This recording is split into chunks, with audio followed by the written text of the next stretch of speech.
लोग को पता चल गया कि डेमोक्रेसी पाकिस्तान में नहीं चल सकता।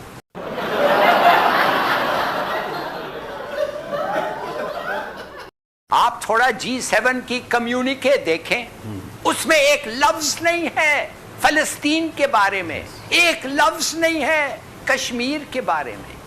यकीन आप कर सकते हैं कि ऐसा G7 का मीटिंग हो और एक लफ्ज ना हो। आज जो कुछ हमने देखा, डिवाइडेड, बिल्कुल पूरी तरह डिवाइडेड है हमारी असेंबली। और इस वक्त दुनिया में जो हो रहा है, चीन और नेटो और अमेरिका के दरमियान जो एक जंग नई शुरू हो रही है, जिस तरीके से नेटो ने चाइना को एक खतरा करार दिया और हम चाइना के बहुत करीब हैं, तो ये सारा, और ये जो आपने कौमी असेंबली में देखा, तो मेरा सवाल आपसे ये है, are we ready to face the challenges on the international front? Hilali साहब। समी इब्राहिम साहब, वो सवाल के जवाब देने के पहले मैं आपको याद दिलाना चाहता हूँ कि 1950s में ईस्ट पाकिस्तान असेंबली के मीटिंग में हमारा एक स्पीकर थे जिनको इंक स्टैंड से सर पे मारा गया, और उसके बाद उस वक्त लोग को पता चल गया कि डेमोक्रेसी पाकिस्तान में नहीं चल सकता। अफसोस से कहना पड़ता है कि from that moment on democracy Pakistan में नहीं चला और कूदेता हुआ और अयूब खान आ गए। तो ये जो हुआ है, ऐसे मौके पे जब पाकिस्तान को यूनिटी, इत्तेफाक की इतनी ज़रूरत है कि मैं आपको बता नहीं सकता, और कोई ऐसा मौका है ही नहीं हमारे हिस्ट्री में जिधर इस ऐसे वक्त हमें यूनिटी चाहिए, इत्तेफाक चाहिए। और वो देखिए इस असेंबली में क्या हो रहा है। तो क्या आप और मैं ये नहीं पूछ सकते कि ऐसे टाइम पे ये होना, इस असेंबली का फायदा क्या है? ये तो हमें डिवाइड कर रहे हैं। डेमोक्रेसी नहीं चल रहा है, हमें इत्तेफाक नहीं, नफरत फैल रहा है। तो मेरे ख्याल में कुछ करना चाहिए, नहीं तो ऐसा नफरत फैलते जाएगा तो हम वैसे ही ख़त्म हो जाएंगे, वैसे ही डिसॉल्व हो जाएंगे। किसी साजिश की ज़रूरत ही नहीं है। अच्छा, अब हिलाली साहब, जो G7 जो मीटिंग थी उसमें अमेरिका ने तो बहुत कोशिश की, किसी हद तक कुछ उन्होंने अचीव भी किया, लेकिन वी कैन सी क्रैक्स के नेटो के और वहाँ पर यूरोपियन कंट्रीज़ में चाइना को डील करने में है। लेकिन अमेरिका एक बड़ी ताकत है, आहिस्ता आहिस्ता प्रिवेल कर जाएगा। अभी जो बाइडन नए आए हैं, बड़े महान सियासतदान हैं, और चाइना के ख़िलाफ़ अगर वो इस तरीके से अपना एक फ्रंट बनाने में कामयाब होते हैं, जैसा कि वो इंफ्रास्ट्रक्चर के लिए ट्रिलियंस ऑफ डॉलर्स मखसूस करने की बात कर रहे हैं, हमारे लिए तो ये बड़ा मुश्किल वक्त आने वाला है डिप्लोमेटिकली कि हम किधर हैं, हम कहाँ जाएंगे, हमारी तरजीहात क्या हैं। आपको लगता है कि हम इस पोजीशन में होंगे कि सही फैसला कर सकें जिस तरह के मामलात इस वक्त हमारे यहाँ चल रहे हैं? पहली बात तो ये है कि आपने जिक्र किया G7 की मीटिंग के बारे में। आप थोड़ा G7 की कम्युनिके देखें, उसमें एक लफ्ज नहीं है फलस्तीन के बारे में, एक लफ्ज नहीं है कश्मीर के बारे में। यकीन आप कर सकते हैं कि ऐसा G7 का मीटिंग हो और एक लफ्ज ना हो? आप मुझे बताएं इसका मतलब क्या है। इसका मतलब यह है कि जो दो बड़े मुसलमान कॉजेस हैं उनको तो इन्होंने रद्द कर दिया, मगर तुर्की तो अब आप आते हैं नेटो पे आते हैं। मैं तो हैरान हो गया, हमारा दोस्त तुर्की वो कह रहा है कि हम एयरपोर्ट पे अपना एक फोर्स छोड़ेंगे जो तालिबान से एयरपोर्ट को प्रोटेक्ट करेगा।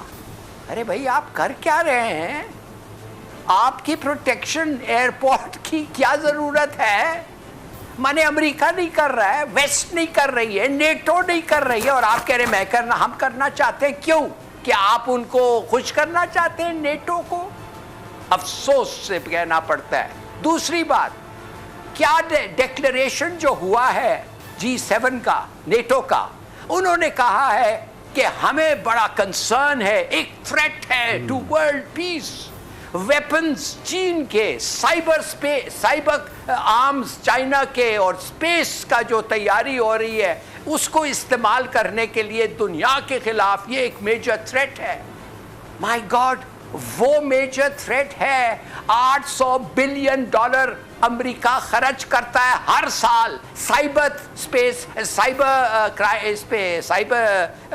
टेक्नोलॉजी पे, स्पेस को वेपनाइज करने और अपने हथियारों को। 800 बिलियन। और चीन कितना खर्चता है? 250 बिलियन। 250 बिलियन में एक चौथा हिस्सा समझिए, और 850 मिलियन। क्या आप समझते हैं ये इट मेक सेंस ऐसे मुनाफकत?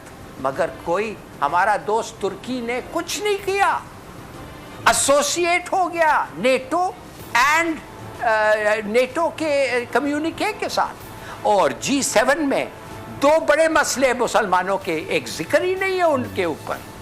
अब आपको मैं एक और चीज़ बताना चाहता हूँ। मगर खुश हम क्यों होने चाहिए?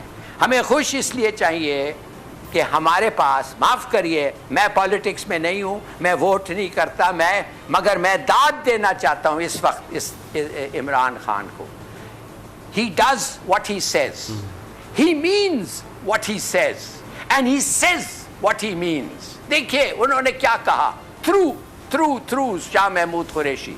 उन्होंने कहा अमेरिकनों को, नो फेवरेट्स इन अफगानिस्तान। हम कोई फेवरेट नहीं रखते, हम तालिबानाइजेशन को नहीं सपोर्ट करते, और तुम्हारे से यूएस कोई प्रेशर और ब्लैकमेल हम नहीं एक्सेप्ट करना चाहते। हमारी इज्जत है, and we are willing to pay the price.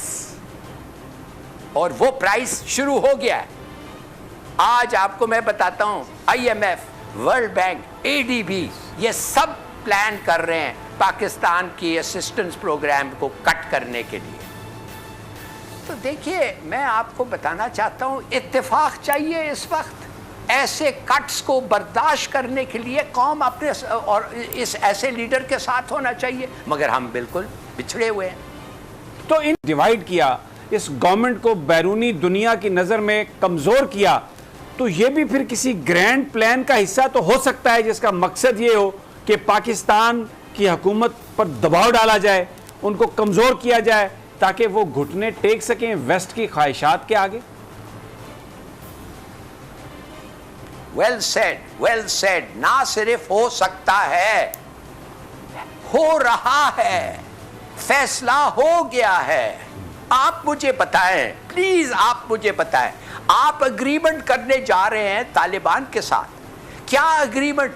कि आप छोड़ के चले जाएंगे, मगर आप लिंक नहीं करते। समीर इब्राहिम साहब सोचिए तो सही, you are not linking withdrawal with agreement for the government, माने पीस अग्रीमेंट के साथ आप लिंक नहीं कर रहे। आप कह रहे हैं हम जा रहे हैं, जो भी हो हम जा रहे हैं, सीज फायर हो या ना हो हम जा रहे हैं। तुम्हारी अग्रीमेंट फ्यूचर गवर्नमेंट का हो या ना हो हम जा रहे हैं। तो फिर आप मुझे बताएं इसका मतलब क्या है? आप चाहते हैं कि जंग हो, आप चाहते अनार्की हो, और आपके आप पास चाहते हैं कि इंस्टेबिलिटी हो। बिल्कुल,